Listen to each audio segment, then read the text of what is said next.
The kitchen is a sacred space for Miriam and Zach Bougelio. The sweet smell of honey and pumpkin fills the air as they mix and roll mounds of dough. Good job. Mother and son working side by side, filling trays with homemade bone-shaped dog treats. There is nothing more beautiful than to share this moment with Zach. Bougelio treasures these moments of calm and closeness with her son, who has severe autism and is nonverbal. For them, baking is a love language they both speak. It fills me up with a lot of hope. Hope for her son's future and a desire to prove people wrong. Zachy has autism, but he can do. Building on what Zach does best, making pup pastries, Bougelio started Zach's Barkery and More. The dog treat business on Sharon Lakes Road benefits a nonprofit she founded to support people with autism and other disabilities.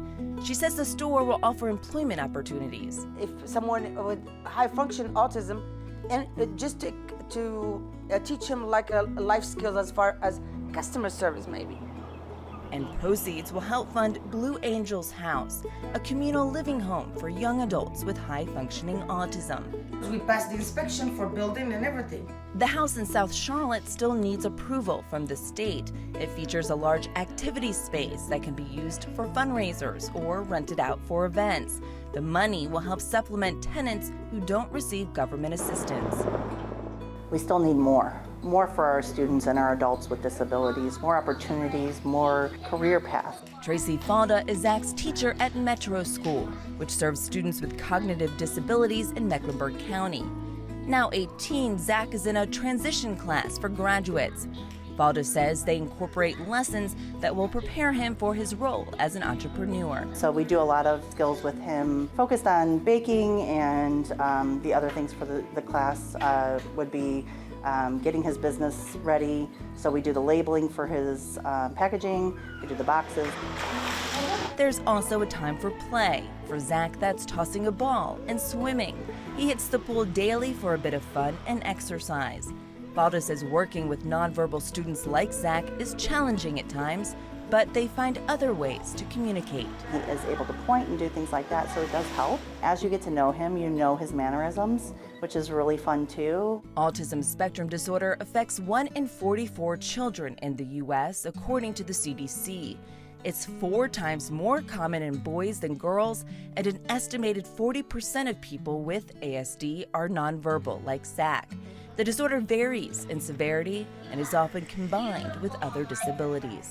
Zachy has severe autism, he has ADHD, OCD, he has seizures, epileptic disorder, pre-diabetic, obesity.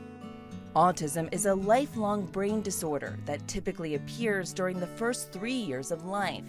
Bougelio says Zach was a toddler when she noticed drastic changes in his behavior. And all of a sudden, when he turned about 2, he would respond at all in his name, and does really like very odd. Autism affects individuals differently, but there are signs to look for. The lack of repeating what other people are doing, lack of eye contact, lack of pointing fingers. Shagun Gar is an autism resource specialist with the Autism Society of North Carolina. The organization estimates that more than 65,000 people in the state are living with autism spectrum disorder. Gar remembers the day her eldest son, Ronik, was diagnosed. After the word autism, everything was blank. Everything was dark. I just didn't know what they said. I was in disbelief. I was in denial. Ronik, now 23, is considered severe on the spectrum. He cannot communicate verbally. He cannot cross the street. He cannot go take a shower by himself. Gar says early intervention is key, so the first thing parents should do is get a proper evaluation from a developmental specialist. Once you have the diagnosis, start therapeutic intervention. Give them tools, give them strategies, how to cope with if there is a meltdown, how would they communicate. So a good sensory diet might be helpful. Gar says resource specialists can provide guidance to navigate community services and government assistance programs, but ultimately parents need to be their child's best advocate.